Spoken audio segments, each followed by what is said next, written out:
Hello, ito po ang inyong lingkod, Doy Del Castillo. Nabawasan ho ng isa ang presidential candidate, nag-withdraw, si Senator Christopher Lawrence Bongo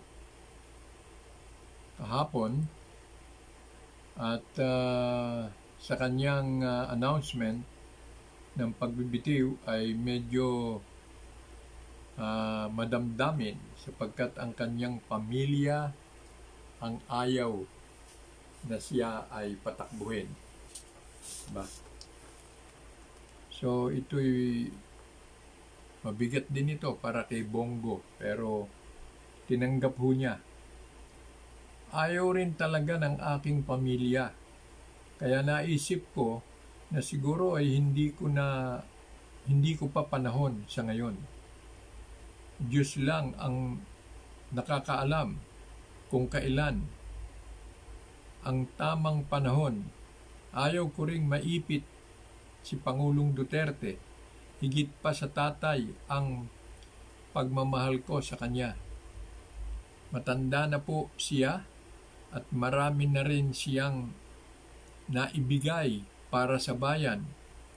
Ayaw ko na pong dagdagan pa ang kanyang problema.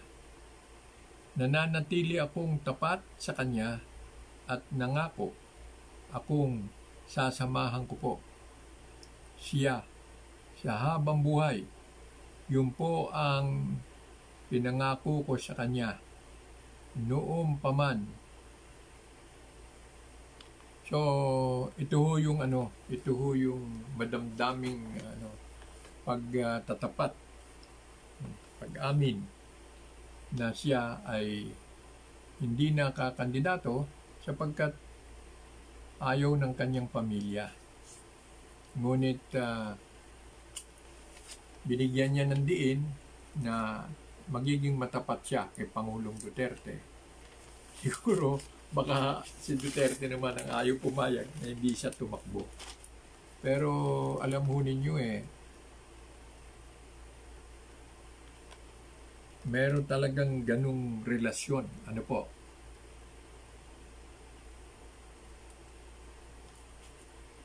Meron talaga. Meron akong kaibigan na matagal ko nang kasama ito sa mga pagtalakay, may kinalaman sa mga prinsipyo ng politika. Ito pong kaibigan kong ito ay isang kolumnista ngayon sa Manila Times. Siya po ay centrist. German organization po ang mga connection nito. At siya ay isang PDP laban member na nakapag-aral, nakapagpaliwanag tungkol doon po sa sinasabing centrist. Dalawa kasi, yung isa makakaliwa, yung isa makakanan. Ito ho, centrist. Ang ating pong kaibigan si Lito Lorenzana. Ang pangalan nito, Lito Monico C. Lorenzana. Parang meron po itong relasyon doon sa ating Secretary of National Defense. Pero malalim ang karunungan nito at malawak din ang kanyang pagsasaliksik. Meron tinatawag ho siya sa kanyang artikulo, yung article niya ngayon, Centrist Democracy Political Institute. Yan. Pero ang kanyang tinatalakay ngayon ay gusto ko hong bigyan ng pansin, punahin. At ito ho ay may kinalaman sa China candidate and US electoral intervention. Nakikita mo yung kanyang column talagang prangka, diretsa. Merong kandidato ang China At yung pakikialam naman ng Amerika sa eleksyon ay talaga namang open knowledge na ng mga Pilipino. Isa rin po ito sa dahilan kung bakit ayaw ko ho ng eleksyon. Kung bakit ang gusto ko ay huwag na muna tayong magtuon tungkol sa politika. Between Marcos and the Chinese candidate, whom do you choose? Mabigat yung opening niya. Sa pag-itan daw po kay Marcos o kandidato ng mga Chino, sino daw po ang inyong pipiliin? This query was private message sent by a reader of my column. Obviously, a Bongbong Marcos fan or a long-time Marcos loyalist. He tried to make case for BBM's presidency. But what is intriguing is his perception of Senator Bongo as being China's presidential bet, if indeed there is one. This column will follow this line of reasoning and speculate on the possibilities of foreign governments pushing for candidates in this current 2022 election campaign. So, inilatag niya yon, parang medyo nahuli yata itong column na ito ni Lito. Kasi umatras na si yung sinasabi niyang Chinese candidate. In international relations, the government of the day's very existence sometimes rests in the choices of its current administration or set of its political leadership and its associated bureaucracies. This is based on the perceived interest of that government, ultimately representing aspirations of its people as interpreted by its leader and politicians. Biglang naalala ko ho yung aking pagpinadalang mensahe kay Benji Alejandro. Magandang hapon, Benji. Ang ating pong long-time friend, kasama ho sa broadcast. Isa rin hong masugid na nagsasaliksik ng mga ideolohiya. At ito rin po ay bukas ang kaisipan doon sa sinasabing right and left and centrist. Ang pinaka malinaw ho rito yung centrist.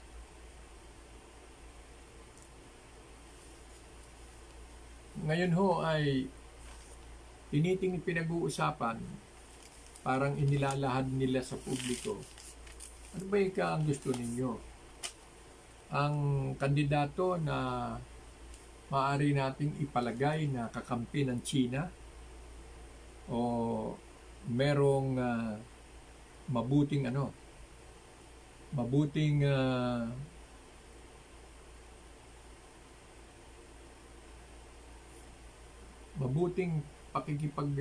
pakikipag-usap sa People's Republic of China o yung pakikialam naman ng Amerika. Para sa akin, hindi ko po gustong palawigin ang mahabang panahon ng pagsandal natin sa mga political power sa labas ng ating bansa. At naniniwala ako na isang magandang paninindigan na ang Pilipinas ay maging tunay na malaya at nagsasarili, tama o mali, itagumpay o kabiguan, tayo, Pilipino, ang nasunod. Tayo ang nagpasya. Sa halip na makaramdam ka ng tinatawag na suporta ng dayuhan, subalit nakasangla naman ang iyong kinabukasan. Katulad ho ng nangyari sa relasyon ng pagiging kolonya ng Amerika. Hindi na tayo nakakawala dahil tayo mismo sa ating mga sarili ang nagpapalagay na hindi tayo makakalakad kung walang aakay na Amerika. Halos sa lahat ho ng nakalalamang na bilang ng mga sundalo, opisyal ng militar sa Pilipinas, ay ganon ang pananaw. Na upang tayo ay maging matatag, may pagtanggol tayo laban sa pagsalakay ng ibang bansa, ay kailangan nakakapit tayo sa pundiyo ng Amerikano.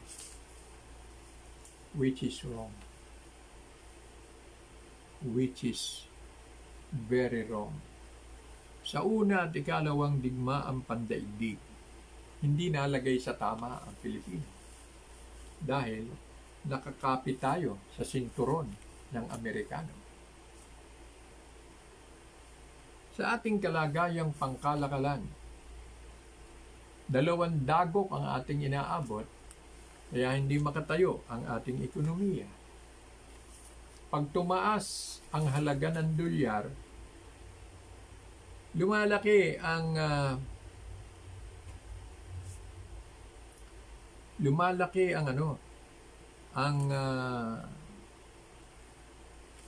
gagastusin mong peso para makabili ka ng $1.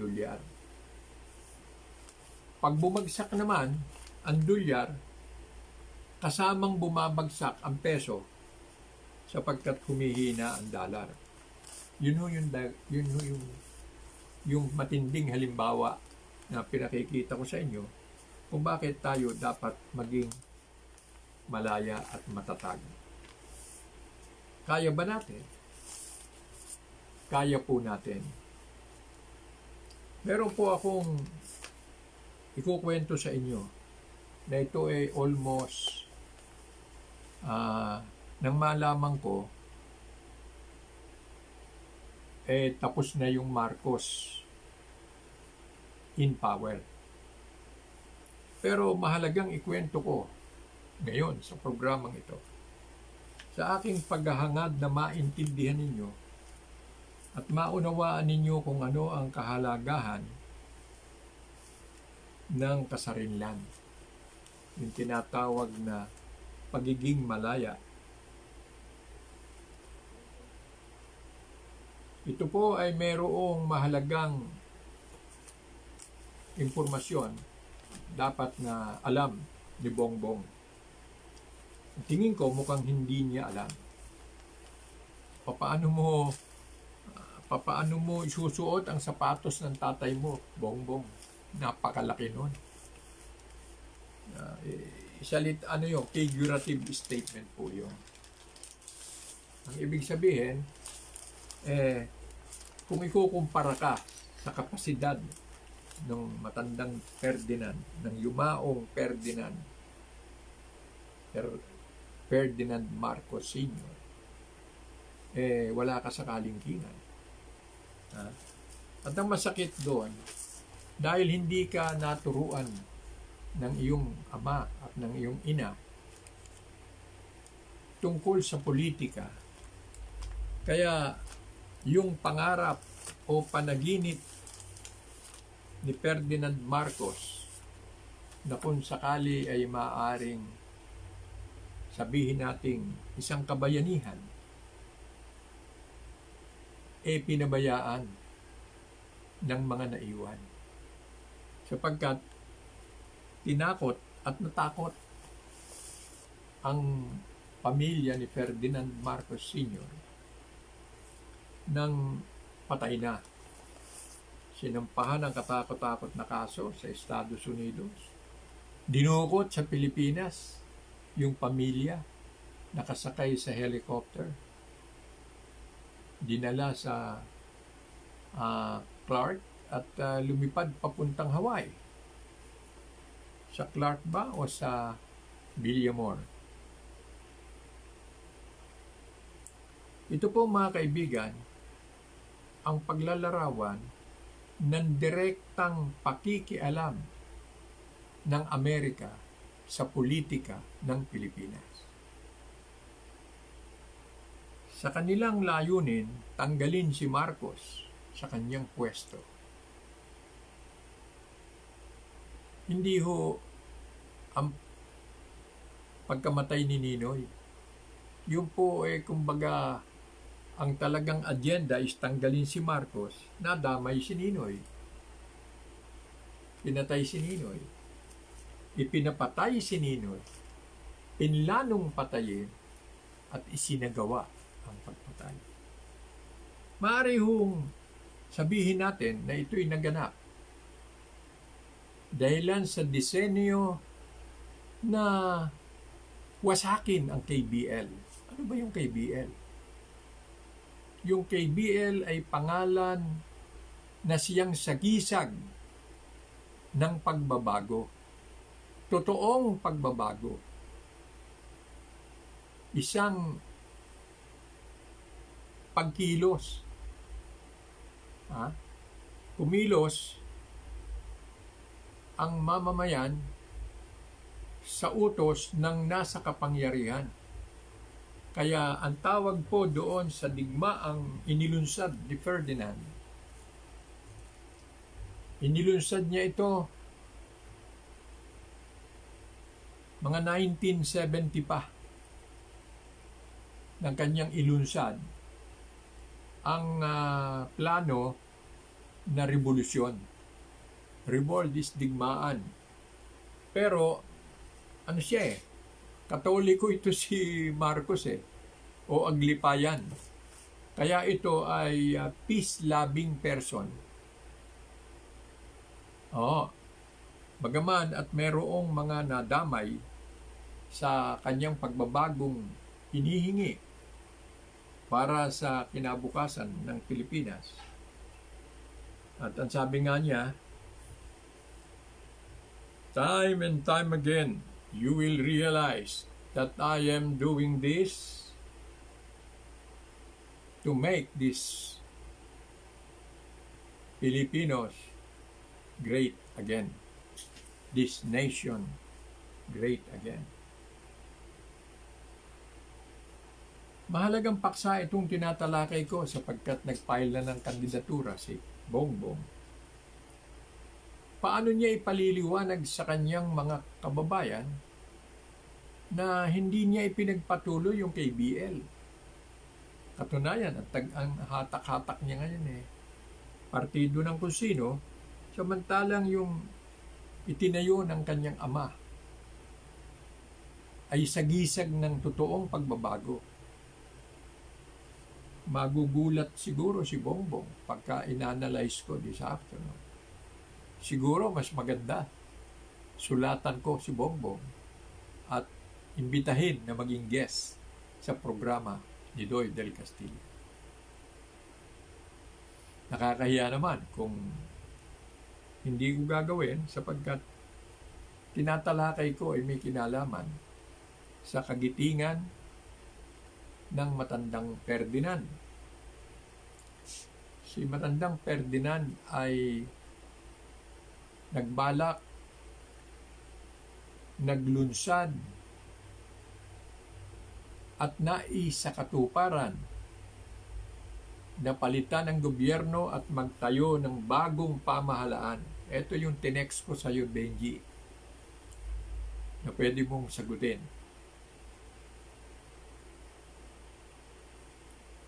Ang requirement ay natuklasan ko during the time of martial law ng yung grupo ni na Mobono Adasa, Si Humubono Adasa is also Assistant Minister pala. Assistant Minister of National Defense. Ganon din si Reuben Canoy. Yan ang mga nirerespetong political figure ng Mindanao. Reuben Canoy, kapatid ni Eric Canoy. Ni Henry pala. Henry is the brother of Reuben Canoy. Henry is the owner of Radio Mindanao Network. Tatay ni Eric Canoy, yung presidente ngayon. Anyway, noong nagtayo sila ng Mindanao Independent Mindanao Movement, noong ko naunawaan, I think ito mga 1982. Yeah, nasa DZXL ako noon. 1982. After doing a voluntary report with Ben Paipon sa Radio Veritas, I worked in Radio Mindanao Network, DZXL. Doon ko natuklasan na yung kapatid niyang si Reuben is a great fellow, no? Isang mahusay na tao, isang revolusyonaryo. At kasama siya masugid sa pagtatayo ng Independent Mindanao. Doon ko nalaman na binalak nilang magtayo ng bansa o independyente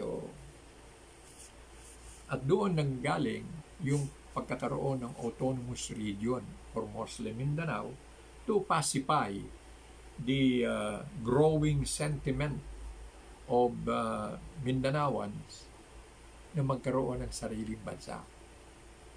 Ang sabi, para kayo magkaroon ng sariling bansa, sa pagkakaroon ng sariling bansa, kailangan may sarili kang pera. So, nagawa daw sila ng Mindanao dollar. Meron ang ginawang mga sample, nakapagpa-imprenta sila Mindanao dollar sample. Kailangan may sarili kang pasaporte. So, merong Mindanao passport. Ikaw wala yung Mindanao, mangingibang bansa ka na.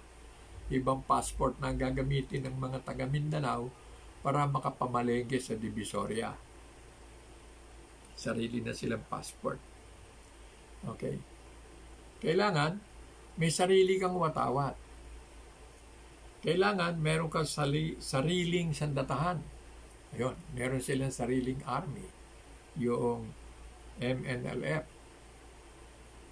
Moro National Liberation Front. At kailangan meron silang sariling territory. Kaya dinescribe nila yung Mindanao territory. Doon ko naunawaan na kapag ang Pilipinas ay inagaw mo at nagtayo ka ng bagong gobyerno, pag ikaw ay nagtagumpay, kailangan may bago kang pera.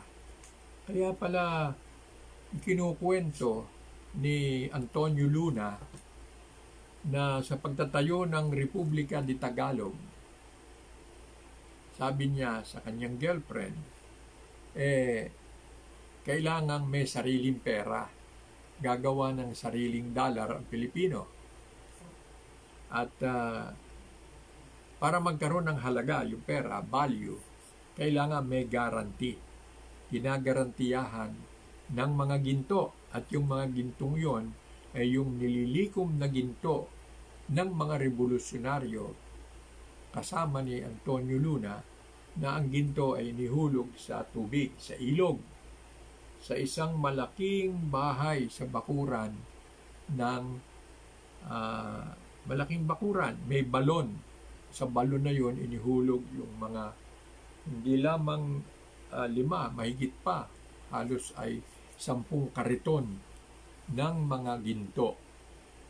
Ang tinanong, para saan yan? Pinaliwanag ni Antonio Luna, kakailanganin. Nagtatayo tayo ng isang bansa, ng isang pamahalaan, kailangan may sariling salapi. Pinaliwanag niya doon sa kanyang girlfriend.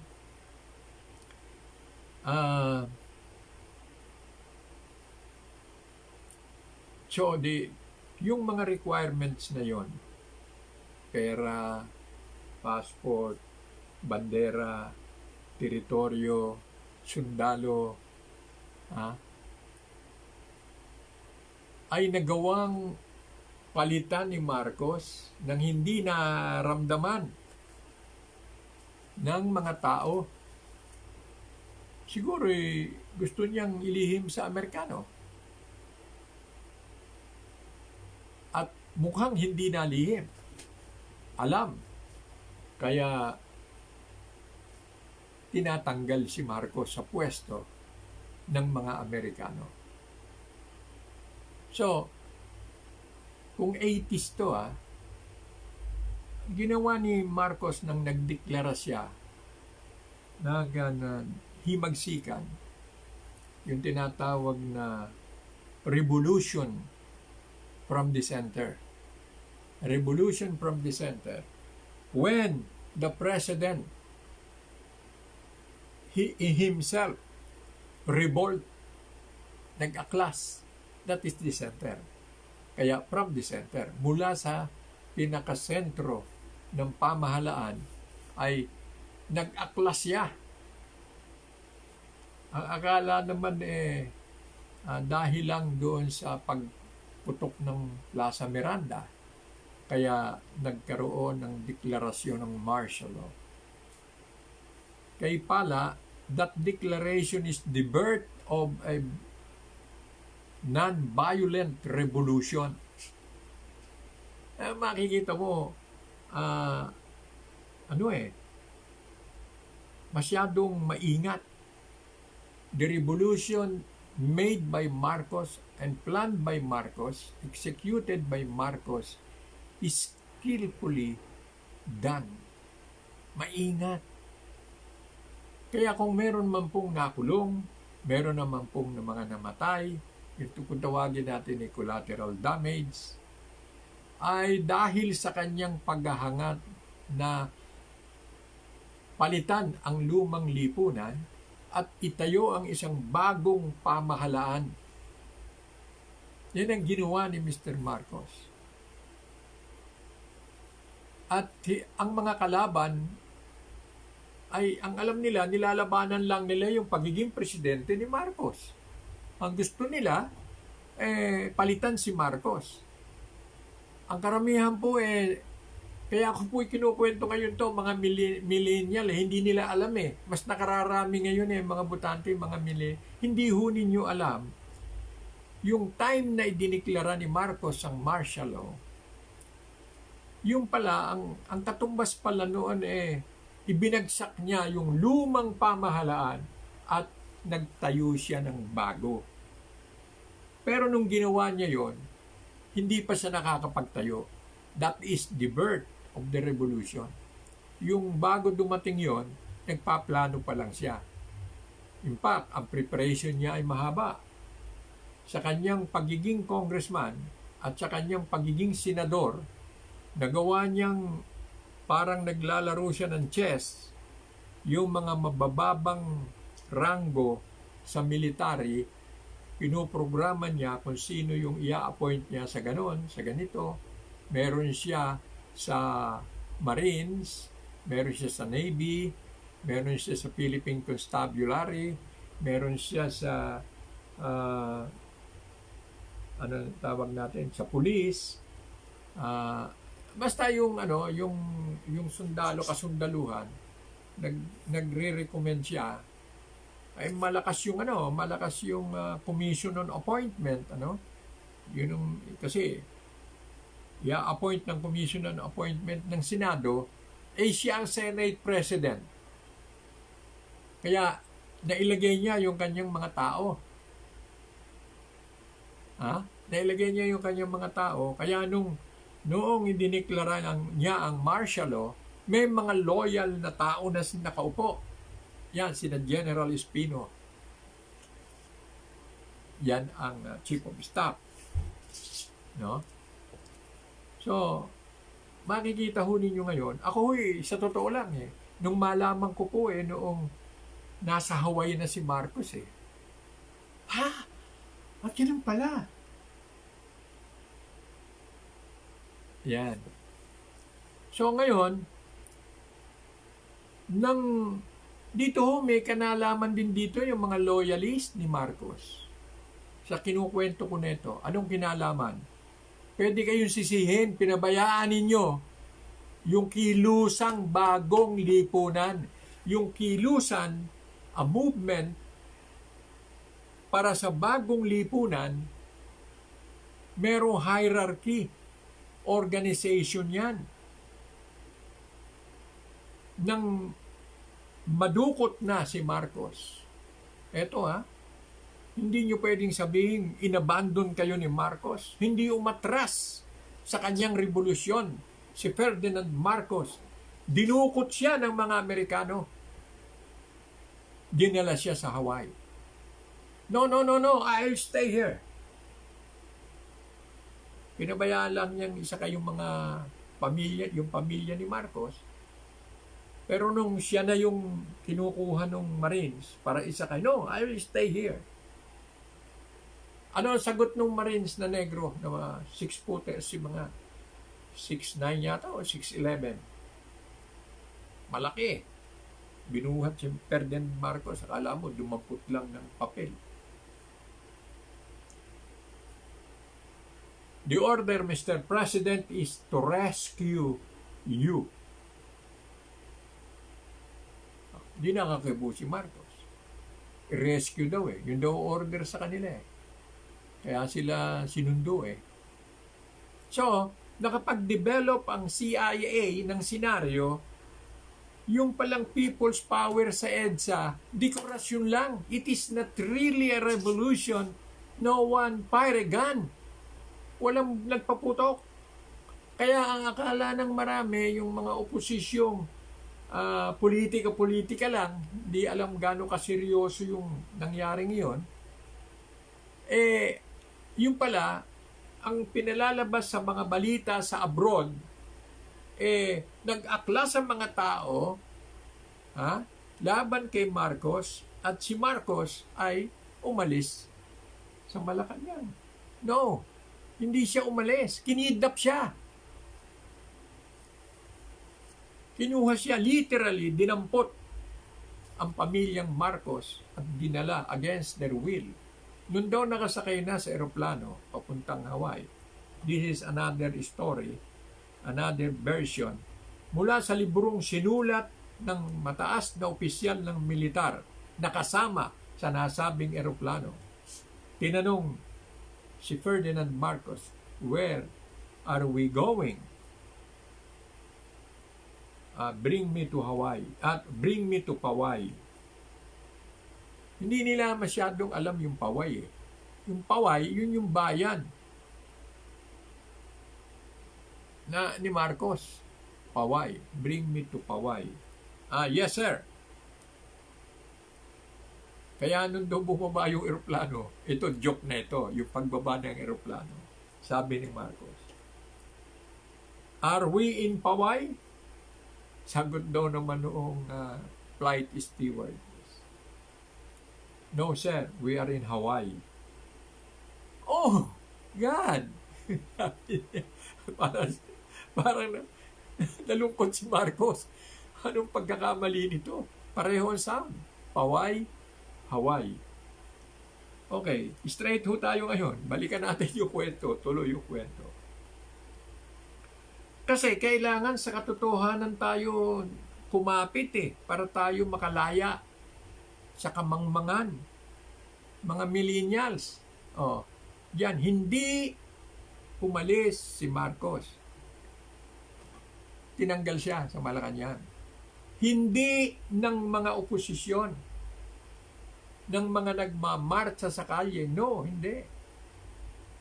Wala nga man lang tumirador kahit isa. Kaya si Mel Chavez, yung isang kasama kong reporter, sabi ko anong ginagawa mo? sinasabi mo na nilalabanan mo si Marcos, di wala kang naipasok na isang bato doon sa Malacanang, tinirador mo man lang sana yung pintuan. So, ganun ka literal yung sinasabi ko. Walang oposisyong nakapasok. 3 days yan. Anin ko ako, hindi ko ginawa yon at hindi ko gagawin. Pero noong nagsisimula yung marcha sa EDSA, ako po naman, papaalis. Papunta ako sa airport, papunta ho ako sa Cebu. I'm going to Cebu, kapagkat yung rally ho ni Cory Aquino, gagawin ng hapong yon, ng gabing yon, sa plaza sa Cebu. Yun ho ang nangyari. Kaya ako po ay hindi kasama doon sa pinag-uusapan sa EDSA na gagawing piyesta sa EDSA. Piyesta kung tawagin. May nagtitinda ng lobo, may nagtitinda ng sampagita, may mga madre, may mga sundalo, at tigil ang biyahe ng mga sasakyan, putol doon sa EDSA, magmula doon sa crossing, yung Shaw Boulevard, hanggang doon sa Tuason. Hanggang doon, puno ng tao. Tuason sa may Farmers, malapit sa Farmers. No? So, sinasariwa natin ang nakaraan. Magmula sa mga pinaliwanag ni Ferdinand Marcos na nandun pa lang daw siya sa death march sa Bataan, hindi pa na Second World War yung nung umatras si General MacArthur noon. Nandun siya, binabalak na niya na gawin ito.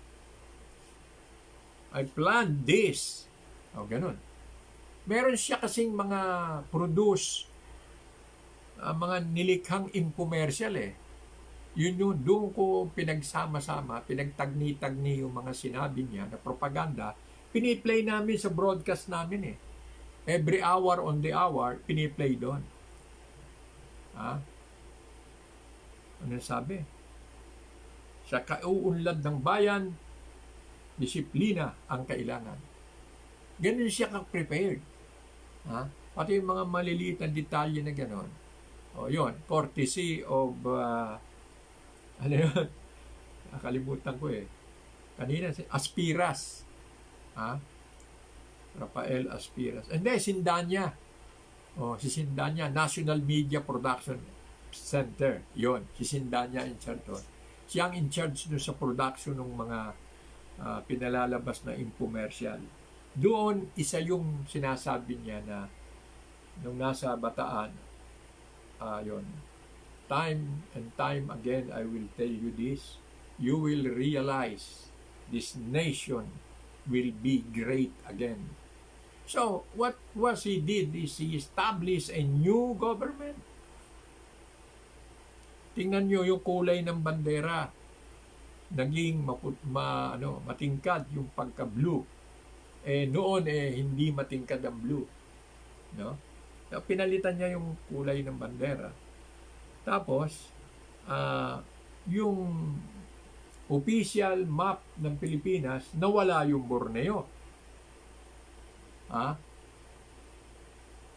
Tapos, kasi pag tinanggal mo yung Borneo, mapupunta ka dun sa kabilang side, yun ang palalakihin. Kaya ang pinalaki yung kabilang side, nasa left side ng bandera, kung nakaharap ka sa bandera, left side, yun yung malawak na karagatan. Yung karagatang yun, yung pala yung space ng West Philippine Sea. Tingnan po nyo yung bandera, ang nasa kaliwa, west. Ang nasa kanan, east. Kung yun Borneo, doon sa original na map of the Philippines, merong Sabah, nakalagay doon, Sabah. Nasa right side, sa lower portion ng mapa. ng Pilipinas. Nung lumabas ho yung maideklara na yung kilusang bagong lipunan. Bagong lipunan, may bago ng... Ang ganda marcha So, may sariling national anthem. Tapos yung kanyang pasaporte, nakalagay, kilusang bagong lipunan. Yung pera natin, kay BL Money, kilusang bagong lipunan. At hindi ho basta inimprenta yon, mga kababayan. Meron po yung depositong ginto. Pinondohan po, ginarantiyahan ng maraming ginto. Kaya ho yung perang kilusang bagong lipunan, hanggang ngayon, meron tinatawag na collateral value. Hindi nga lang kinikilala dahil natalo Kung nanalo, okay. Sa pag-uusap natin sa pagsasahim papawid ngayon, ganap ninyong maunawaan na bakit ko sinabing pinlano ni Marcos, isinagawa ni Marcos, at ipagpapatuloy ni Marcos. Ang bagong bansa, hindi lang siya bagong lipunan, bagong bansa. Siyempre, maingat siya Dahil kung mabubulgar, yung Amerika mismo ang pipigil na magtayo siya ng bagong lipunan kaya lang, nalaman ni lihim kaya lihim silang sasanggahan. Walang official, parang Cold War. Yun yung ending nun. Ang tanong, naitayo ba niya? Oo, naitayo niya.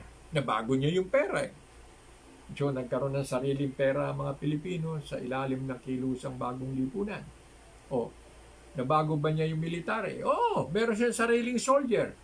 Na-install niya yung kanyang sariling sundalo. What Marcos want, Marcos do. Sumusunod ang mga sundalo. Di sundalo niya yon. Yan. Kaya, kung sakali, itong kasama natin dito sa ating broadcast sa BSCC, si Colonel Mariano Santiago, nasa military siya, pero open din ang kanyang knowledge tungkol sa political science. Marirecall mo ngayon, Marcos revolt. He planned and he executed the revolution. And he was able to establish his government, the new government. Kaya lang, patuloy na nilabanan ng Central Intelligence Agency ng Amerika hanggang sa masangkot sa paniniwalang pag pinatay si Ninoy ay maitatapon ng mga tao si Marcos. Yun ang konsepto bakit ipinapatay si Ninoy. Pero, nag-flashback ngayon. Hindi pala ganun yung totoong sitwasyon. Ang totoong sitwasyon, nakasama sa oposisyon si Ernesto Maceda. Dahil si Ernesto Maceda ang propagandist ni Marcos. Ang oposisyon ay pinangungunahan ni Ninoy Aquino, 21 oposisyong kandidato sa interim batasang pambansa. Mga millennials, kasama ito sa kasaysayan ng ating bansa. 1978 election, kasama doon sina Nene Pimentel, Ninoy Aquino ang nangunguna. 21 kandidato yan. Si Neftali Gonzales, kasama diyan. Primitivo Mesias, si Charito Planas, yan. Ernie Maceda, Tito Gingona, Chupisto Gingona, yan. Sa oposisyon, they're 21 Okay, mayroon pang Noli Santos ng Nueva Ecija. Yan. Marami itong... So, yon ay dahil pinressure si Marcos na tumawag ng eleksyon. So, ang ginawa niya, lumilipat na siya Hindi niya sinasabi. Lumilipat na siya ng bagong gobyerno Alam mo ba niyo yung bagong gobyerno ni Marcos? Federalismo. Kaya pagbabakasin mo sa anino ni Bongbong ngayon, yun ang dahilan kung bakit Partido Federal. Federalism, parliamentary. Ano ho yung parliamentary? Isang sistema ng gobyernong ang nangingibabaw ay ang parliament. Ang parliament ang gumagawa ng lahat ng mga kautusan, nagbabago, at tatapusin na ni Marcos yung kanyang pag-i-issue ng mga presidential decree. Meron ng legislative department. Yan ay bilang pagpapakita niya sa mga civilized world na hindi illegal yung kanyang gobyerno. Hindi siya dictator. Tinatawag siyang dictator ako naman, hindi dictator ang tawag ko noon kay Ferdinand Marcos. Ang tawag ko noon ay Hari. Si Haring Marcos. Si Haring Marcos. Anyway, tuloy po natin yung paglalarawan po ng ano nangyari noong 1971. September, paakyat. Noong 1978, nagkaroon na ng totoong parlamentaryo. Ang Speaker of the House ay si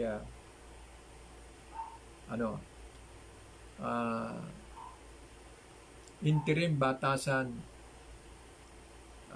speaker, head ng interim batasan. Ano ito Batanggenyo I forget. Maalala rin natin yan. Merong head ng batasan. But, meron pong Prime Minister. Ang Prime Minister ay si Berata, yung Batanggenyo. Mula sa angkan ni Emilio Aguinaldo. Cesar Berata. Yun ang sinasabi ko na nakapagtayo siya ng parliamentary government. Merong parliament.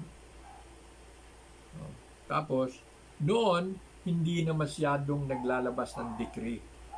May parliament na naglalabas ng batas pambansa bilang ganito, batas pambansa bilang ganoon. So, masaya akong ikinukwento to. Natutuwa ako na hindi ko man siya agad na-recognize na isang revolusyon. Ay siguro kung na-recognize ko, hindi ako kasama. Pagkat yun ang nais ko ang magbago, palitan ang bulok na sistema ng pamahalaan para mag-umunlad ang mga Pilipino. Sa pamamagitan ng pagbabago, nagkakaroon ng kaunlaran. Lahat ng mga nagbago, lahat ng nagkaroon ng revolusyon, halos lahat ay nagtagumpay. Katulad ng revolusyon ng Paris, France Revolution, katulad ng Revolution of Germany, yung Revolution of Mao Zedong, Cultural Revolution, lahat yan ay nagdulot ng kaunlaran sa kanilang mga mamamayan. Kaya lang, sa Pilipinas, yung nangyaring People's Power Revolution, hindi ginawa ng Amerikano yun Doon dinirect yan sa Tayo ay naging, tawag doon? Reaksyonaryo. Nagre-react lang tayo sa mga pangyayari.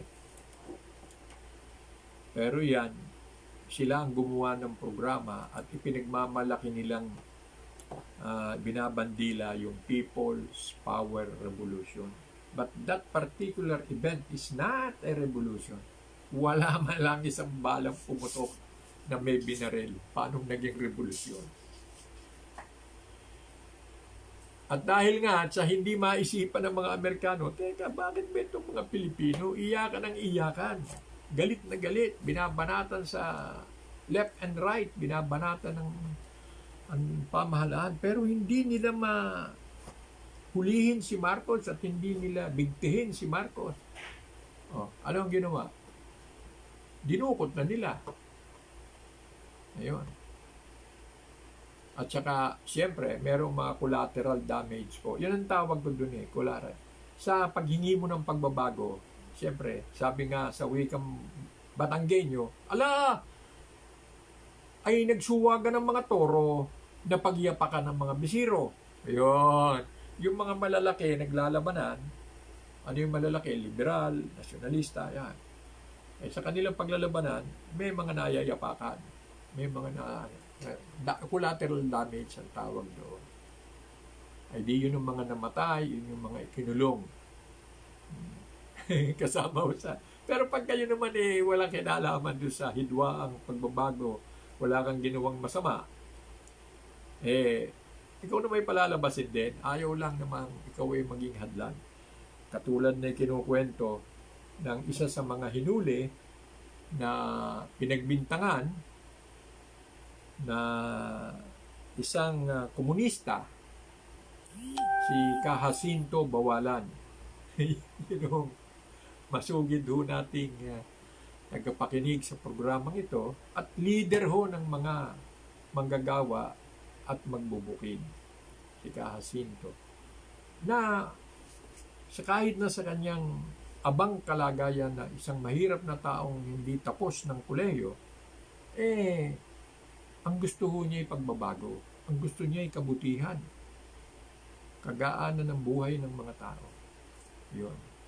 So, kaya Senator Bongbong, your father is a hero. Yeah.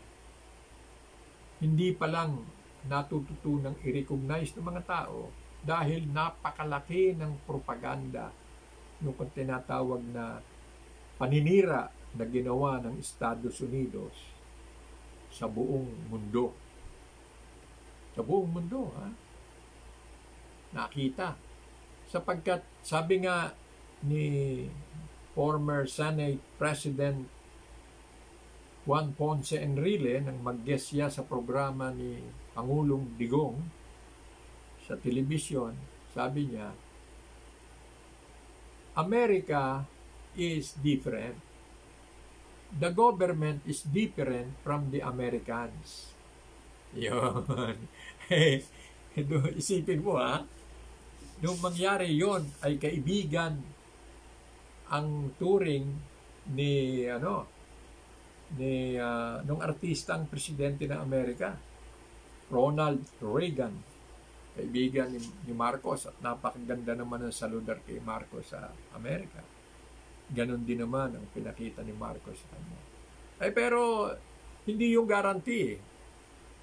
Because iba nga yung gobyerno at iba yung mga tao. Para naunawaan po ng ating tagapakinig, paano sila lalagay. Hindi yung basta lang kayo palakpak ng palakpak, padyak kayo ng padyak, at kung makamura kayo, akala ninyo na hindi makain ng aso yung minumura ninyo sa isang tao, hindi naman nyo alam kung ano yung totoo. So, inilalantad ko po ang katotohanan. Marcos' dream. And his dream has been put into reality. And when he did it, he was thrown out from his country. Kinuha at dinala sa Hawaii. Tuloy-tuloy na sinaksakan ng mga asunto ang kanyang pamilya at ang kanyang asawa, lalo na yung kanyang asawa, because sa evaluation ng mga political analyst sa White House, si Imelda pwedeng magpatuloy. Kung hindi nila hinaras si Imelda ng kaso rito, kaso doon, ganun ganito, inimbitahan sa korte, at the end, wala naman silang nagawa rin. Na walang nagmana. Nagkaroon ng vacuum. At ang mga Pilipino, dahil hindi alam yung pangyayari na nagkaroon na pala ng revolusyon, ay natigil, huminto ang galaw ng politika. Huminto ang galaw ng liderato. Kaya nag-imbento ng salitang Ingles ang isang political analyst na miyembro ng gabinete ni Ferdinand Marcos, si Secretary Blas Ople. There is an interregnum. There is no such word as interregnum in the dictionary. So, yun. Ngayong bandang huli, nailagay na doon sa dictionary. Yung, at nung sinisira nila ang pangalan ni Imelda, naka-invento rin sila ng isa pang bagong Ingles. Imeldific. Nasa dictionary na rin yung Imeldific. So, mga kaibigan, pinag-aaway-away tayong mga Pilipino. Biro mo doon sa kalagayang si Ninoy ay umuwi dahil ang nagpauwi ay si Ferdinand Marcos. Sa halip na magkasama ang Marcos at saka ang Ninoy, yun ang naging magkatunggali sa kwentuhan ng mga tao. Kung makapagmura yung mga kakampi ni Marcos doon sa mga kakampi naman ni Ninoy. Pero hindi nila alam, ang Amerika ang nasa likod nun. Bakit? Sapagkat si Marcos humiwalay na sa Amerika.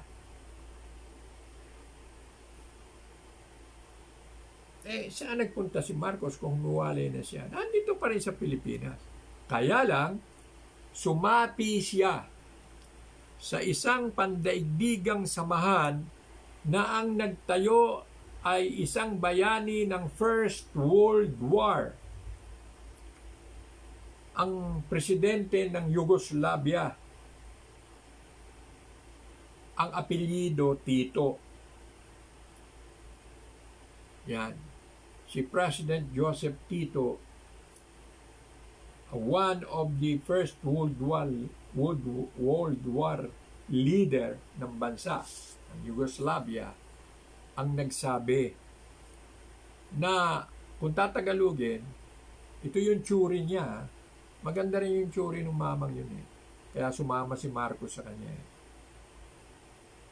Ang tsuri niya, yung lahat ng mga developing country, yun ang ginamit na salita doon sa mga mahihirap na mga bansa, na kaya sila mahihirap ay pinagsasamantalahan sila ng iilang mayaman. Kaya ang tawag developing, nagdi-develop ng mga bansa. Sangayon sa kanila, kailangan ma-unify, ma-organize ang mga developing nations para pwedeng magkaroon ng bargaining. Kasi yung mga maliliit na mga bansang iyon ang pinanggagalingan ng lahat ng uri ng mga sangkap ng pagkain lulutuin, sangkap ng mga materyales na gagawin, sangkap sa konstruksyon, lahat ng klaseng sangkap at pati manggagawa ay doon nanggagaling ang pinagmumulan ay ang mga developing nation. Kaya dapat ang developing nation ay magkaroon ng unity para magkaroon ng balanseng kapangyarihan at magkakaroon ng pantay na karapatan, igiit ang value ng mga mahihirap at ng mayayamang bansa. Ganong kagaling yung ideolohiya, yung prinsipyo ni Joseph Tito ng Yugoslavia. Ngayon, pagsasama ka sa kanya, katulad ng ginawa ni Ferdinand Marcos, sumali siya doon. nagdeklara sila, kailangan magdideklara ng, anong tawag doon? Statement of non-allied nation. Wala kang kinakampihan. Open ka sa Russia, open ka sa China, open ka sa Amerika, non-allied nation. Sapagkat pag inalis mo yung pagiging kaalyado mo sa mga higanting bansa, kasama sa higanting bansa yung Japan, ha? Because they are one of the top economy in the world. Yun ang tumatanggap, ay iniyayaman nila yung mga raw materials na nanggagaling sa mga developing country. Magkakaroon daw ng kapayapaan sa mundo. Tama naman. If there is balance, ang power ng maliliit na bansa, kung tawagin producing nation, developing nation, hindi makakapang-abuso yung mga malalaking bansa katulad Amerika, Russia, Inglaterra. Yon, kaya nilabanan nila. Sumama sila doon sa non-allied nation. Nagkataon, yung non-allied nation na yon, doon naman na-open ang mind ng mga bagong sumusulong, umuusbong ng mga bansa. Kaya naging madali naman yung counteraction naman ng IMF, World Bank, no? Nang itinayo yung tinatawag na World Trade Organization, yung kanilang mga patakarang alituntuning susundin ng mga bansang kasama sa World Trade Organization ay kailangan sumang-ayon sila doon sa General Agreement on Tariff and Trade. Yung sa pagtataripa, pantay-pantay lang ang taripan nyo. Yung tariff and trade sa kalakalan. So, kung ganon, kung ang halaga ay piso, kahit saan piso ang halaga ng anumang uri ng raw materials. Ayun, the uniformity of value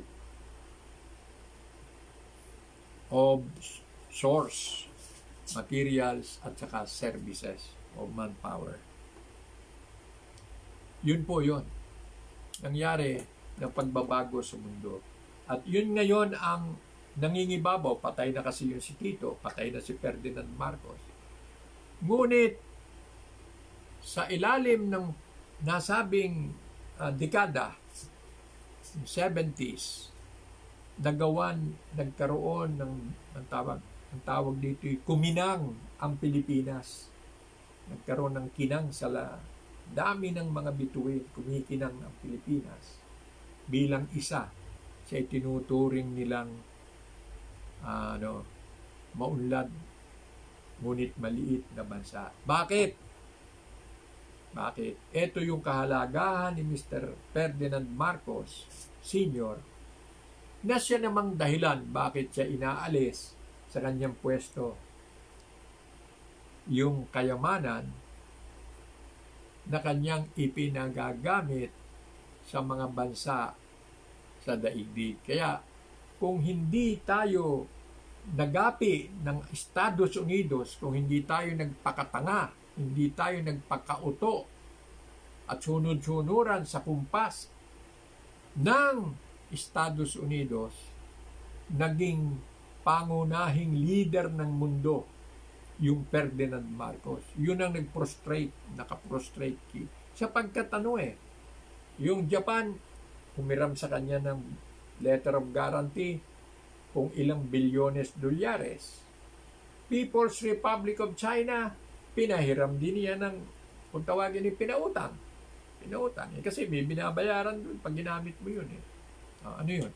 Yung mga kayamanang ang namamahala ay yung kung tawagin ay asset manager. Ang asset manager ng mga kayamanang yon na nakadeposito na pwedeng gumarantiya sa mga nais gumamit ng malaking halaga, ay yun ang pinakamalaking asset sa buong mundo. Kaya pag tiningnan mo doon sa YouTube, yung Marcos asset, makikita mo, napakalaki.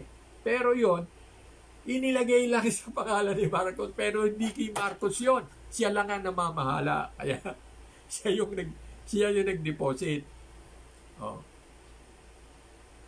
At siguro naman, tama yung aking akala, yung aking sa pantaha, yun ay mga nakaw na yaman sa 2 digmaang nangyari, naipon yung nakaw na yaman at ipinamahala kay Ferdinand Marcos ng makapangyarihang pangkat ng mga militar sa buong daigdig. Ayun. Sapagkat yung mga deposito ng yaman na yon nandito sa Pilipinas. Dito nakadeposito pero naka-record sa mga bangko sa Switzerland na nagbabantay ay ang Armed Forces of the United States. Yan, kaya maraming submarine diyan kahit bawal na ang sandatahang Amerikano rito, palihim at hindi sila umaalis, nasa sa ilalim ng karagatan yung submarino, nuclear powered submarine. 2 yon, may aalis na isa, may darating na kapalit, aalis ang 2 ang aalis, 2 ang kapalit. Ganon, palit-palitan. Dahil, yun naman ang security ng bangko at saka ng insurance, katulad ng Lloyd of London, kailangan may security para yung nakaprenda sa kanila na malalaking volume ng kabuhayang nasa ilalim ng dagat ng Pilipinas ay manatiling intact.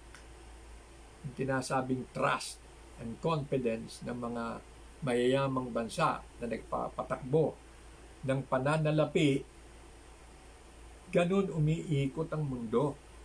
Ganun yung tinatawag nating capitalist world. World of capital. May ginto na siyang basihan ng kayamanan at yung equivalent value noon ay naipapahiram sa kapalit ng mga pera, denomination. Pag sinabi, Coca-Cola International magbubukas ng pabrika at magpo-process ng mga katas ng cola tree para gawing soft drink. Saan? Sa kalaban ng Amerika. Saan? Sa hindi democratic country. Saan? Sa People's Republic of China. Ayun, nandun yung malaking kumpanya ng Coke. Ang ginagamit na cola ay yung cola ng China. Kaya, when you go to the mainland and drink the Coca-Cola, iba yung kanyang cola taste doon sa pinroduce sa Amerika.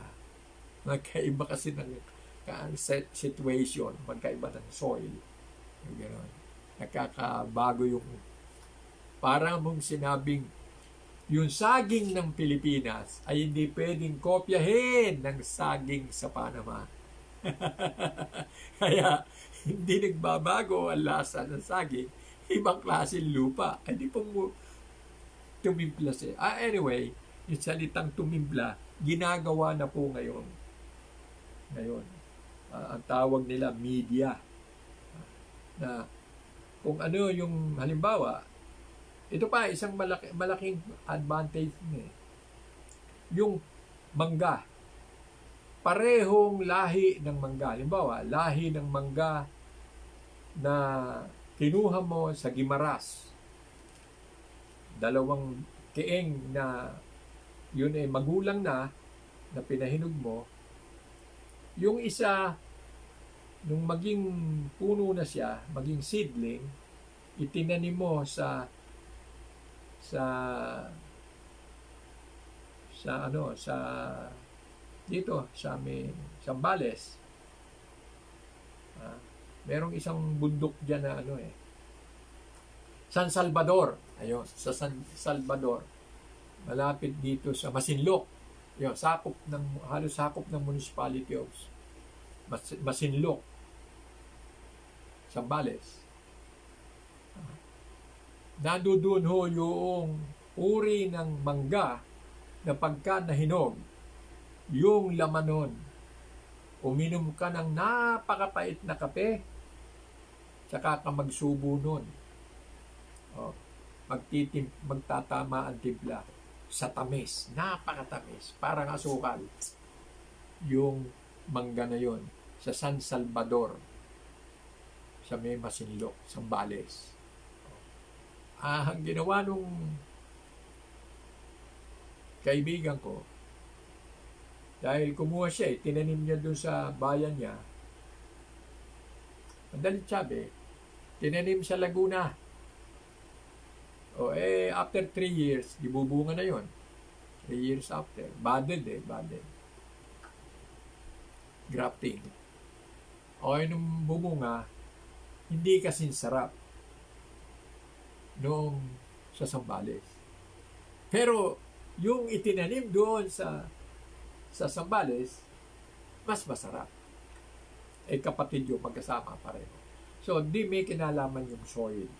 So, kaya, ginawa nila ngayon, yung sa Baang Los Baños, di nasa Laguna, ang ginawa ng mga taga Los Baños, nagtimpla sila.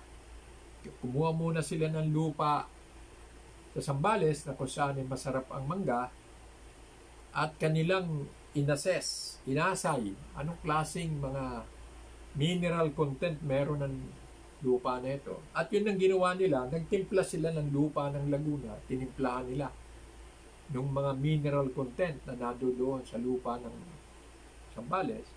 At yun, nakapag-produce sila ng matamis doon sa loob ng UP Los Baños. Ganun ang lugar ng mga scientists So, di yung lupa ang tinimplahan, binago ang timpla ng lupa. So, mga kaibigan, marahil ay nauunawaan na ngayon yung aking ipinaliliwanag. Alas 4:18 na ho, na si Marcos ay nangarap na baguhin ang gobyerno. Patakaran, naging parliamentaryo. At maraming yung isang kalaban din ng prinsipyo ni Ferdinand Marcos. Hindi, siguro kalaban lang ng totalitarian regime o yung martial law. Si Nene Pimentel. Si Nene Pimentel din ay sumasang-ayon sa sistema ng gobyerno gustong gawin ni Mr. Marcos, sapagkat doon sa kanyang federalismo parlamentaryo, that is the kind of setup of government na gusto sana niyang amyendahan ang ating saligang batas para ma-implement yung parliamentary federal system. Ngayon, dahil doon, marami hong mga nakakaunawa sa kahalagahan ng parliamentary federal form of government, at inaasahan nila na magiging mabuti ang kalagayan ng mga Pilipino kung ganon ang sistema. Ang problema, sino ang gagawa? Tuwing may gagawa noon ay mas nangingibabaw yung suspetsa na gusto lang niyang ma-extend siya sa kanyang tungkulin. Ganon. So, yung pagiging suspetsoso at inggitero ng mga Pilipino, siguro dapat pagtuunan din natin ng pansin. Anong gagawin natin doon sa pagiging mainggiti natin? Sa pagiging inggitero, suspetsor, tawag. Teka, merong, sino ba yung kakwentuhan ko? Yung presidente ng Friends Obdoy. Dito sa Marikina, nagkaroon ng organisasyong ganun eh. FOD. Nagkaroon pa ng basketball team eh. FOD. Friends of Doy. Nandito ho at kakwentuhan ko kahapon si paring Alex Aquino. Sabi niya, kailangan ang wika na ang mayor sa Marikina ay inhinyero, yon, engineer, inhinyero, sabi niya. Ang kailangan dito para malutas ang buhol-buhol na traffic, para malutas ang marumi ang kapaligiran, para malutas ang pagbabaha, kailangan dito ay inihinyero ang alkalde. Hindi, ano yun? Chambakero. Ano? Chambakero ba? Tama. Inihinyero versus chambakero. Sabi ko, pare, ano yung chambakero?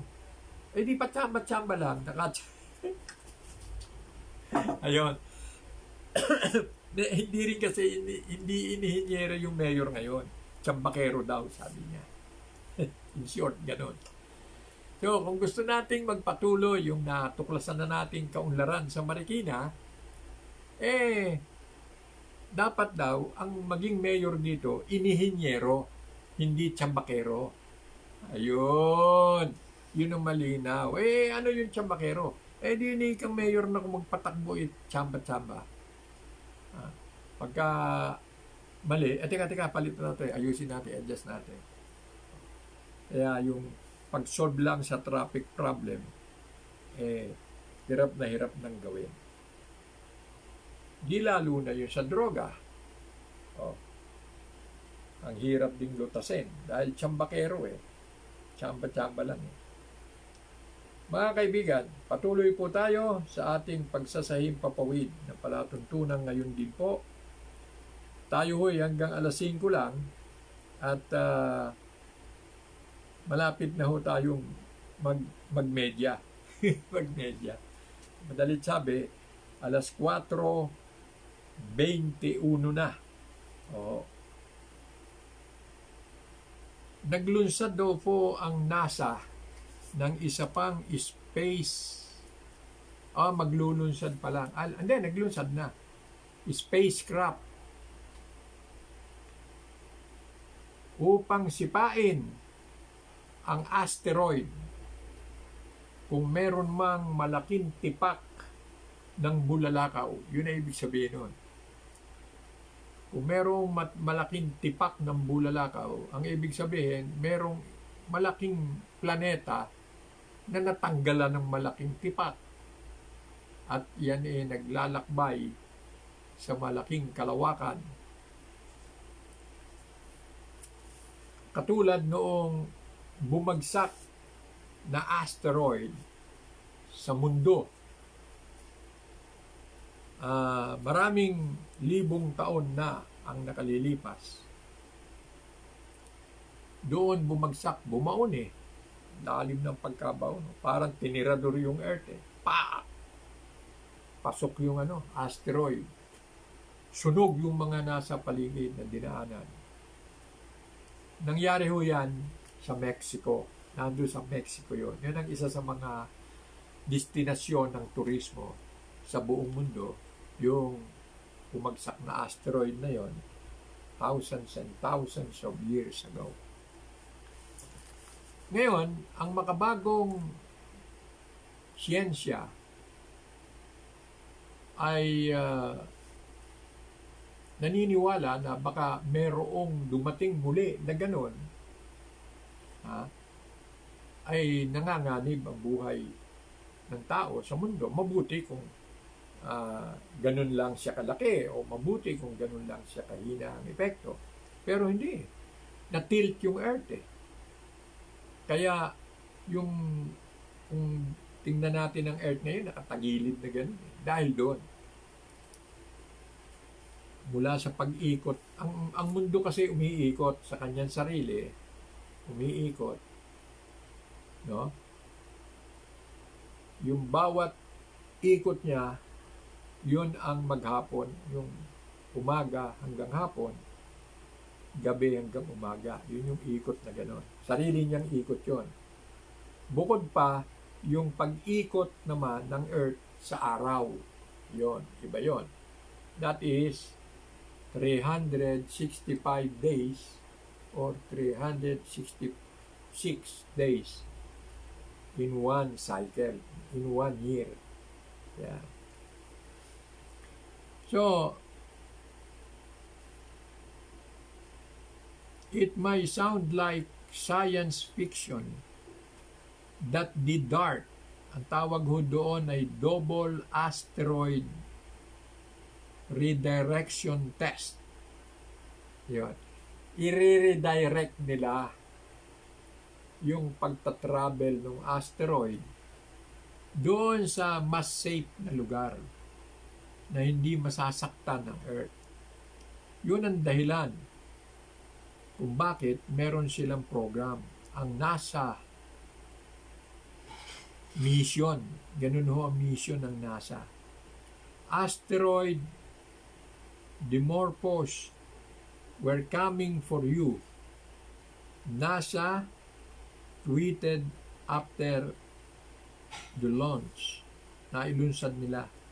The goal is to slightly alter the trajectory of Dimorphos, a moonlet around 525 feet, 16 meters, or 2 Statues of Liberty.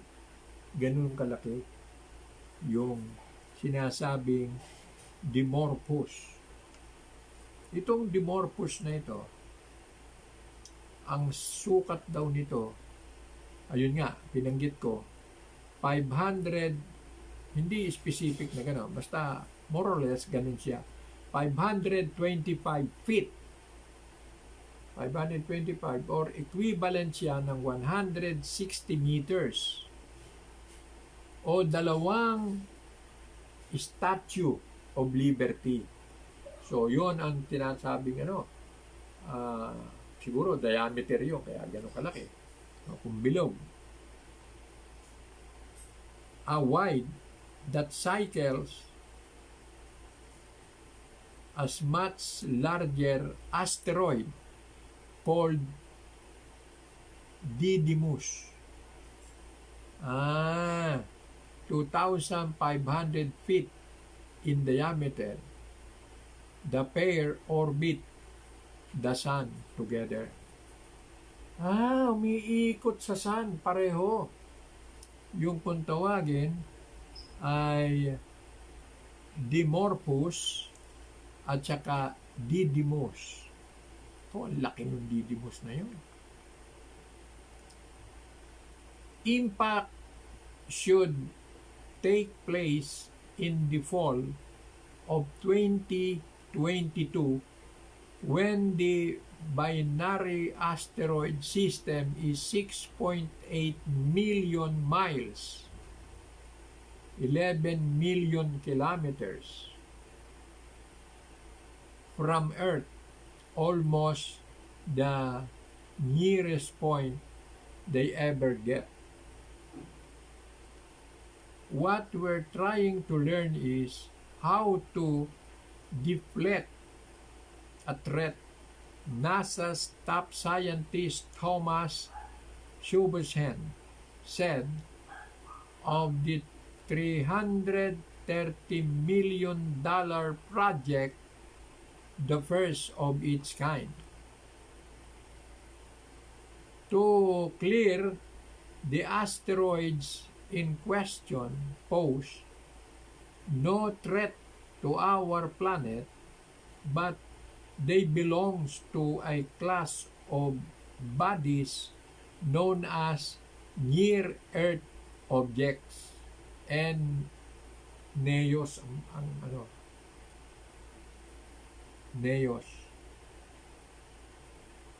near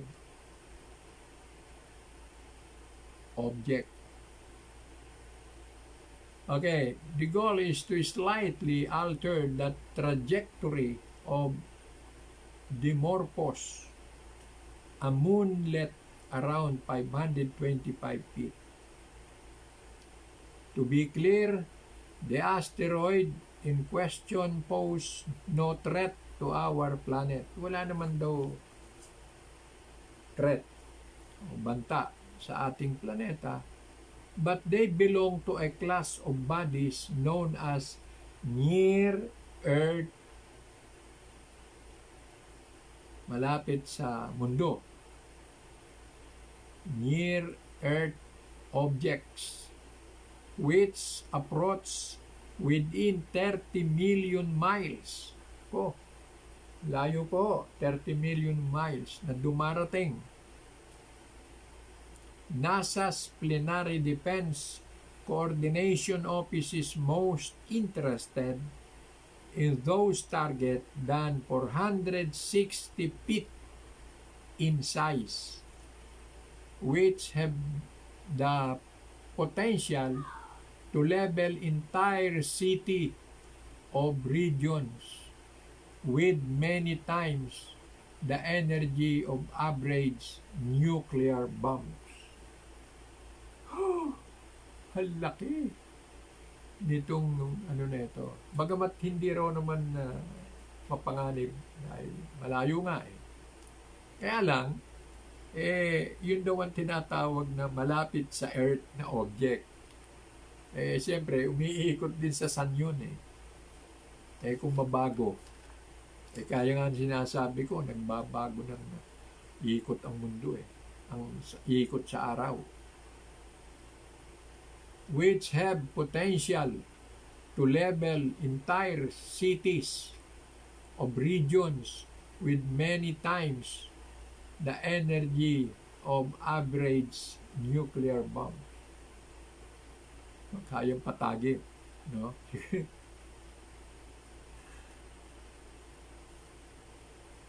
Region. There are 10,000 known near-Earth asteroids 460 feet in size or greater, but none has a significant chance to hit the next 100 years. One major threat, kabet, scientists think there are still 15,000 more such objects is waiting to be discovered. Planetary scientists can create miniature impact in laboratory and use the results to create sophisticated models about how to divert an asteroid. But models are always inferior to real-world tests. Scientists say the Dimorphos system is an ideal natural laboratory because Earth-based telescopes can easily measure the brightness variation of the pair and judge the time it takes the moonlet to orbit its big brother. Since the current orbit period is known, the change will reveal the effect of the impact scheduled to occur between September 26 and October 1, 2022. What more, since the asteroid orbit never interests our planet, they are thought to be safer to study.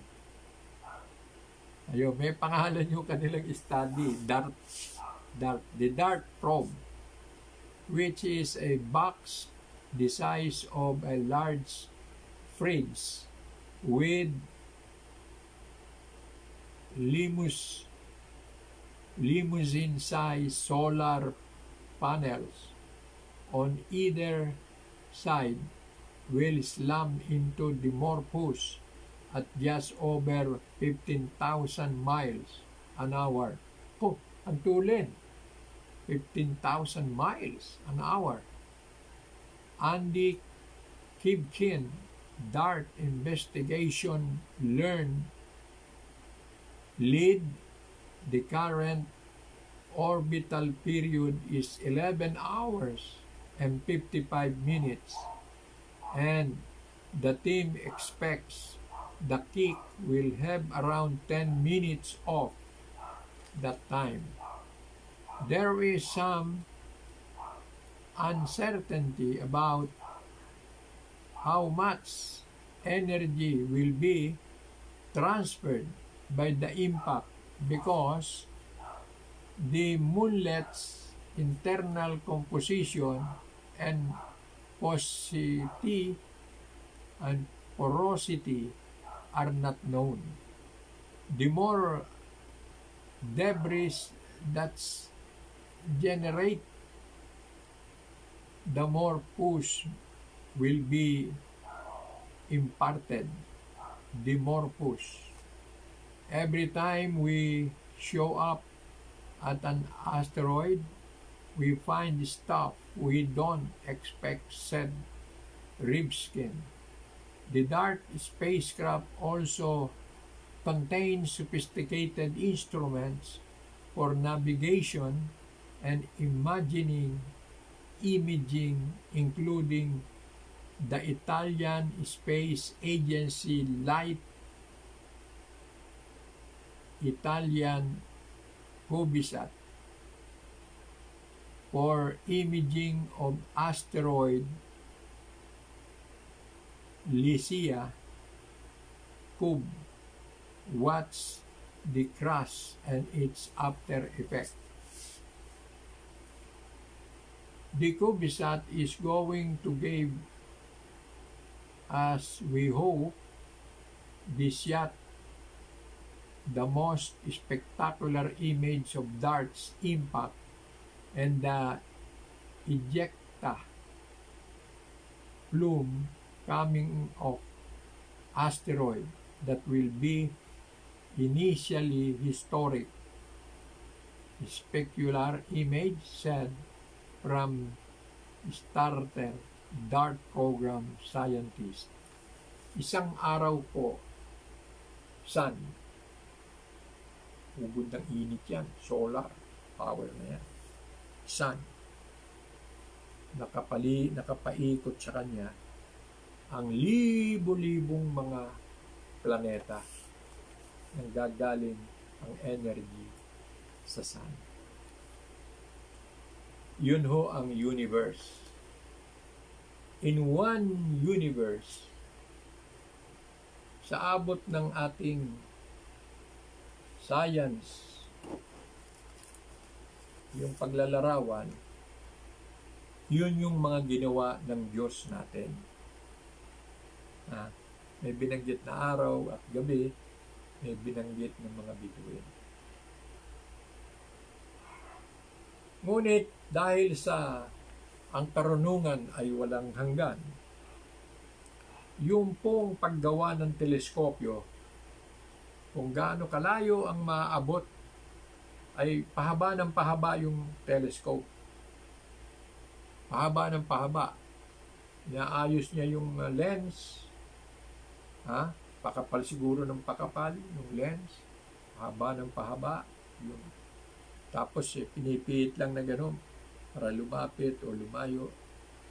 At ang malayong naaabot na ngayon ng kasalukuyang teleskopyo na ginagamit ng pagbabantay sa kalawakan sa mga gumagalaw sa mga kalawakan upang malaman kung merong darating na malaking object na makakaapekto sa Earth.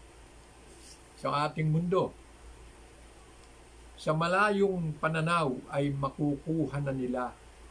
Inire-record nila yung gaano siya kabilis at paano siya nagbabago ng direksyon, yung galaw ng kanyang pagbibiyahe sa malawak. Kaya automatic na rin sa magitan ng computer ay na susukat nila kung saan dadaan. Yan. Sa ganoong direksyon, sa ganoong bilis, doon siya dadaan. At sinasabing, malayo ho sa Earth, hindi dapat katakutan. No threat. Malayo sa Earth. Ngunit dahilan doon sa inilatag na pangailangan doon sa programa, talaga namang kung yun alam mo na naitatala mo, bakit hindi mo i-monitor? Siyempre, tututukan mo ngayon. At least, kung paparating na at malapit na, makapagdasal ka man lang. Diyos ko po, ligtas niyo po ang aking kaluluwa. Makapagdasal ka. Ano magagawa mo? Pwede ka bang umiyak sa takot? Ha? Wala. Pagka nangyari yun, nangyari. Ngunit, ang kahalagahan nun,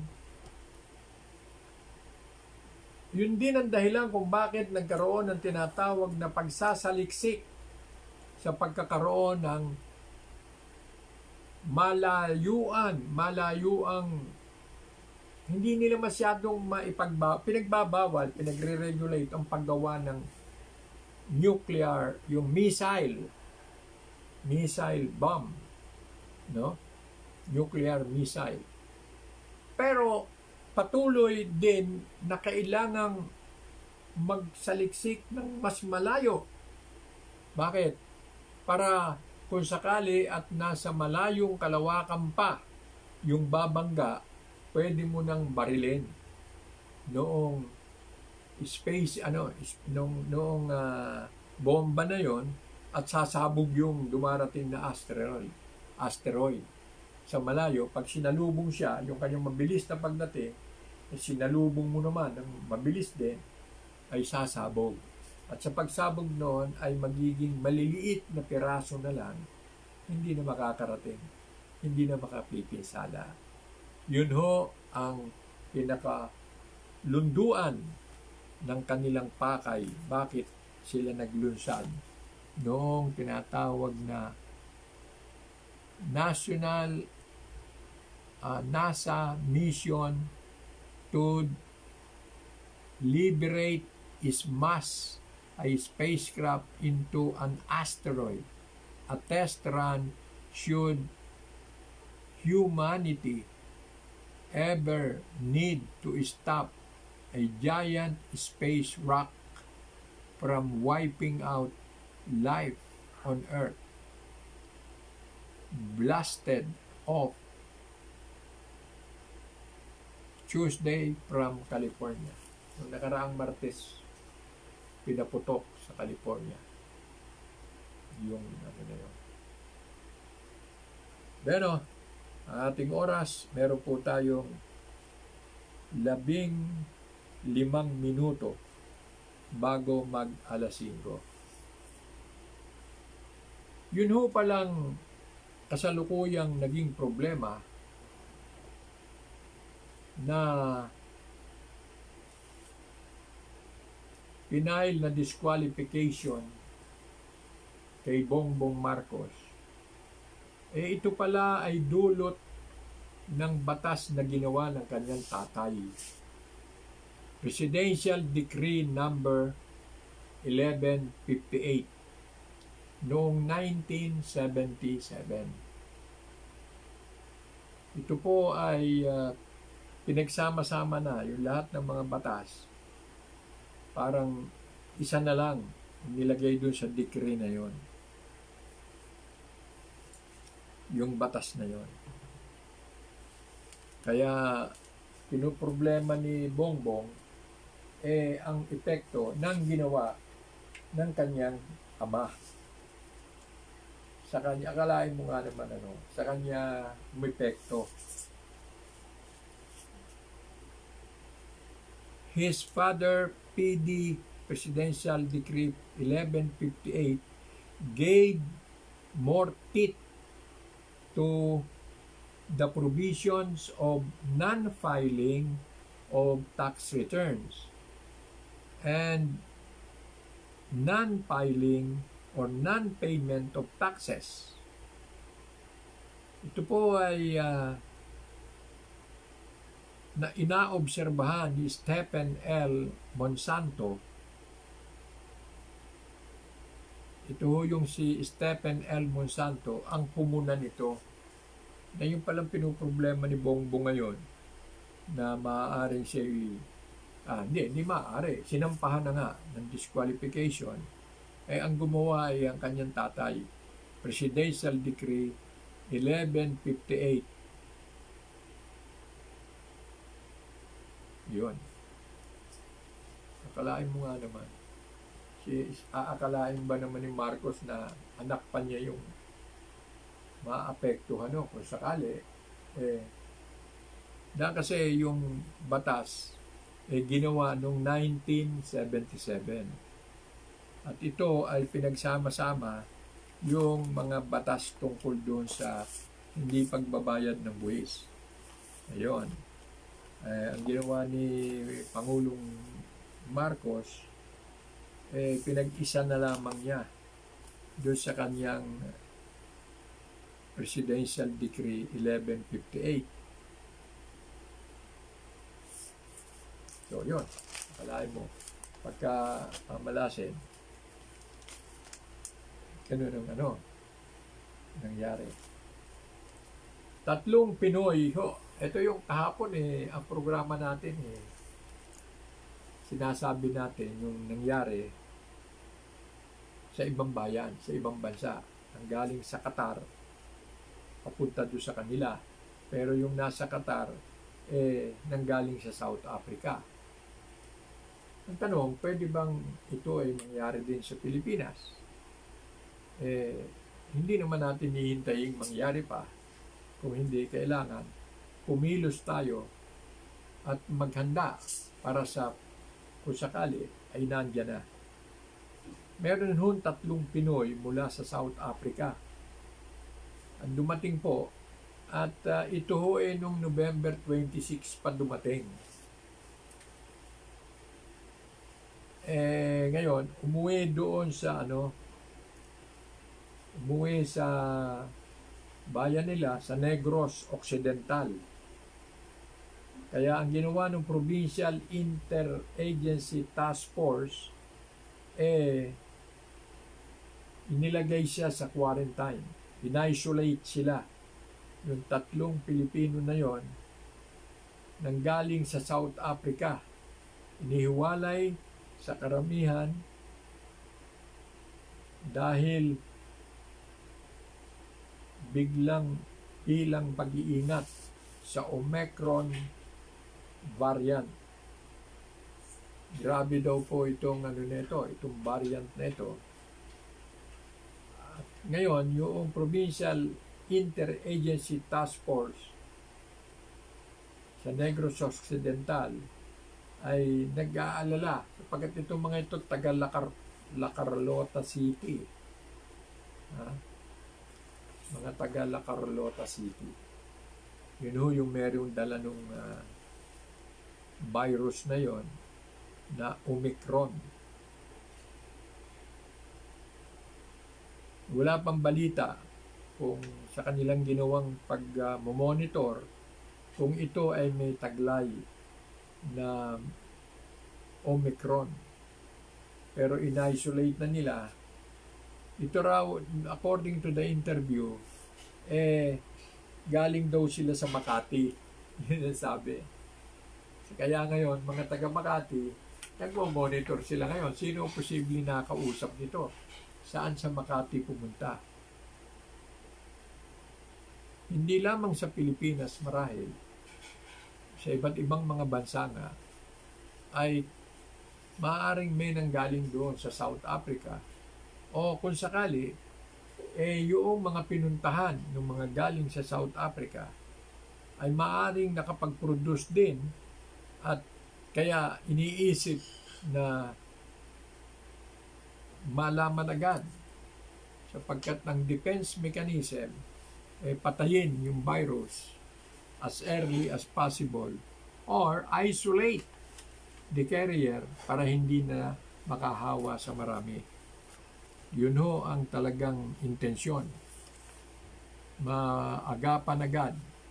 So, yan, tandaan po ninyo, sa parte po ng Negros. Ang tanong, bago pala siya nakarating ng Negros, nanggaling daw sila ng Makati. Siyempre, sapagkat magmula sa airport, ang airport ay it's either Pasay or Paranaque. So, sino yung mga kasabay niya sa eroplano?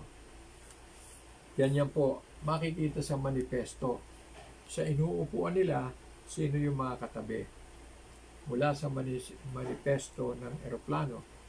So, we are expecting tomorrow additional information coming from this particular discovery that there are 3 Filipino came from South. Ayon, mga kaibigan, naikwento ko na po sa inyo yung tungkol sa bagong lipunan. Di umano ay nagbabago ang lahat tungo sa pag-unlad. Ating itanghal, bagong lipunan. So marahil ay nakibongbong na yon. Kung gagampanan niya o gagawin niya sa ilalim ng kung siya ay mananalo, palagay ko, hindi niya kayang gawin. Maaring iba ang maaring gawin niya, ipagpatuloy kung ano yung umiiral. Ano?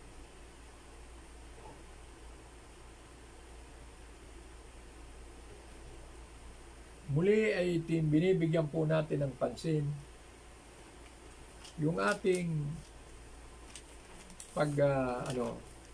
paghahamon o pag-aanyaya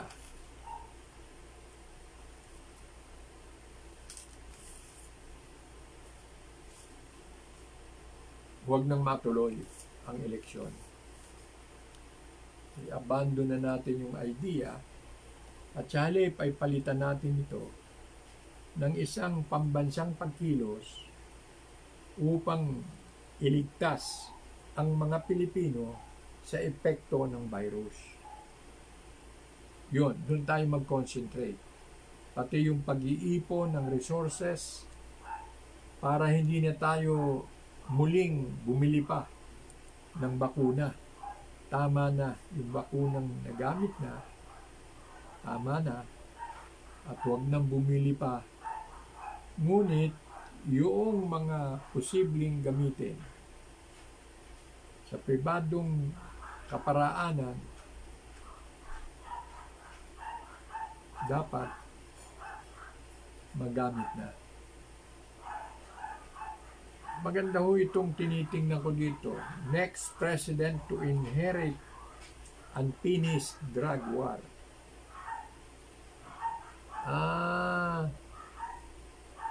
Madali ho yan. Hindi problema yan. Hindi problema yan. Actually, marami nang nagawa si Digong sa sinasabing drug war.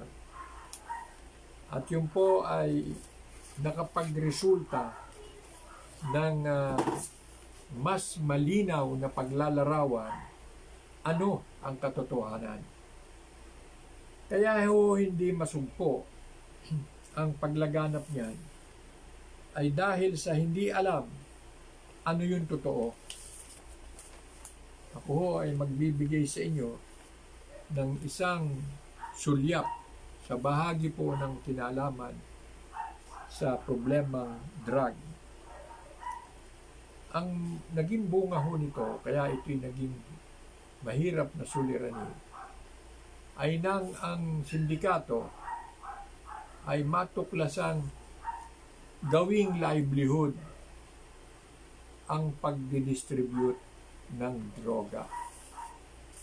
Yun ang masama.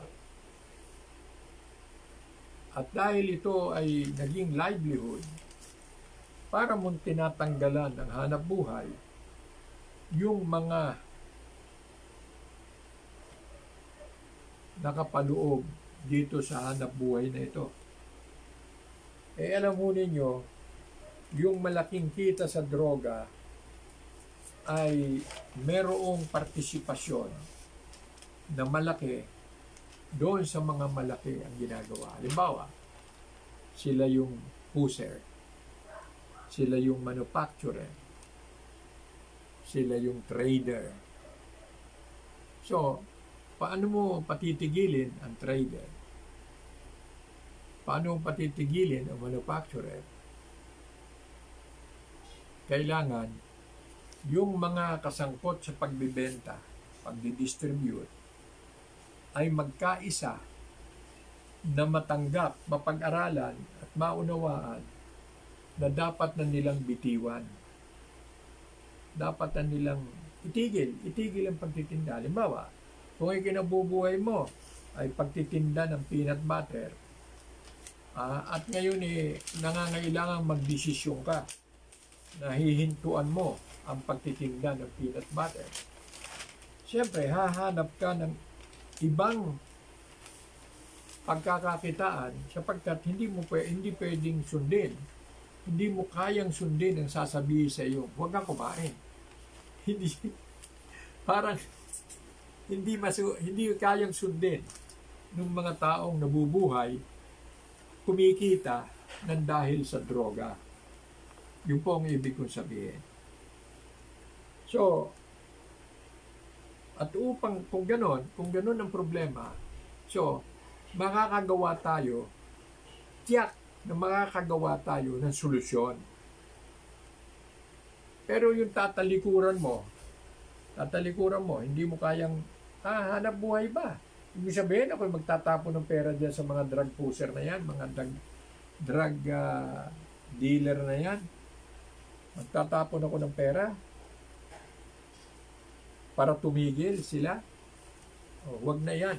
Ito naman. Ito na lang ang gawin nyo. Parang gano'n. Ang gusto mong sabihin, Mr. Lloyd del Castillo. Gano'n na nga ho. Ang hindi lang ay yung pagtatapon. Ang sinasabi ko ay dahil sa identify na natin na kaya nagkaroon ng malalang problema ay naging pinanggagalingan ito ng pangkabuhayan, hindi mo nang pwedeng sabihin, huwag kang kunang kumain, huwag ka nang huminga, huwag ka nang magdamit. Hindi naman gano'n. So, ang ibig sabihin, papalitan natin, huwag nang sa droga. Sa ibang paraan naman, huwag na sa droga. Ito ho ang kaya namin gawin. Hindi ganyan din gawin, ipapagawa ko sa inyo. Pero ipapasa ninyo, hindi droga. Kung ano yon ang dapat natuklasin sa isang malawakan at seryosong pagpaplano ng sambayanang Pilipino.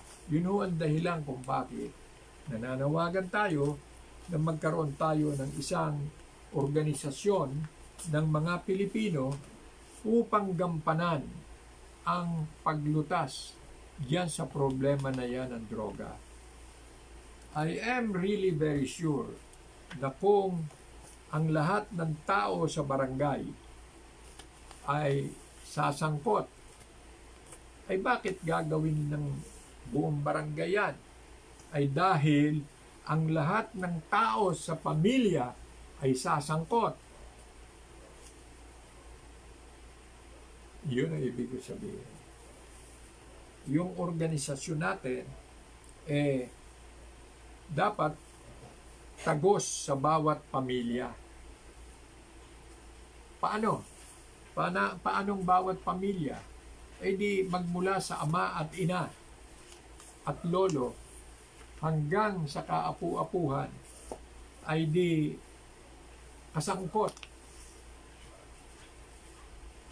Pamilya Del Castillo. Nasaan yung mga yan? So, ang gawin natin, iorganisa natin yan lahat sa per apelyido. Apelyido.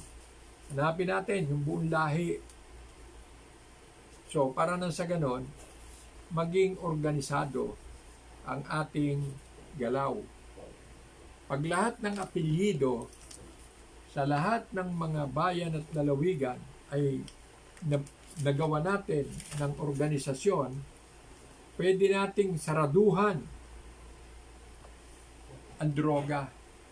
Sapagkat maaaring hindi matuklasan Matutuklasan at matutuklasan saan ang gagaling, sino nagdi-deliver, at ang mandando, huwag na nating gamitin. Yung pamilya mismo magtutulong-tulong kung sinong gumamit nito, palitan na natin bakit niya hawak yan.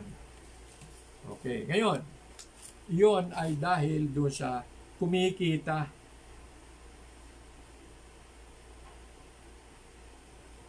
Dahil sa kumikita sa droga. O di ngayon, palitan ang source ng pagkakakitaan ng pamilya. Pamilya ang gagawa ng paraan upang mapalitan yung pagkakakitaan. So, at sa ganon, magiging maunlad ang ating bansa because we will be more productive. We need to produce for the problem of our family member, yung kamag-anak natin. Yun ho ang nangyari sa bansang China. Nang mga inchik ay maging organisado, nakilala nila kung sino yung nagugutom. Inaampon ng pamilya yung nagugutom at nawawala ang karapatang magutom. Nawawala yon dahil nagagamot, nakapagpuproduce ang mga miyembro hanggang lahat sila ay kumakain na ngayon at hindi na nagugutom. Ganoon ang naging tagumpay ng People's Republic of China kung bakit siya ay naging pinakamayamang bansa ngayon. Sapagkat ang ginawa, yung problema ay nilutas nila, pinagkatay-katay niya. Malaking problema yan, ha? 1 bilyong inchik yan. Edi gayat-gayatin natin, at di yung maliliit na gayat na yon ay puro may mga positive program hanggang sa nai-eliminate. Halimbawa, kung ituturing naman natin sa halip ng gera, hindi ho gera, sabihin na lang natin hugasan natin ang mahal nating kapatid. Sa pamamagitan ng paghuhugas, lahat may dalang pampaligo, panghuhugas, hanggang luminis ang buong bansa. 120 million na tayo sa populasyon. Let 120 million find solution to the problem of one. Sapagkat ang sakit sa kalingkingan ay damdam ng buong katawan. So, let us organize. Organisadong Pilipino ang makalulutas. Zero illegal drug. Diyan po tayo pansamantalang nagpapaalam. Maraming salamat ho sa inyong ginawa at gagawin pang pagsubaybay. Hanggang bukas na muli po, alas 3 hanggang alas 5 ng hapon. Ito ang inyong lingkod, Doy Del Castillo, nagsasabing, mabuhay ang Pilipino!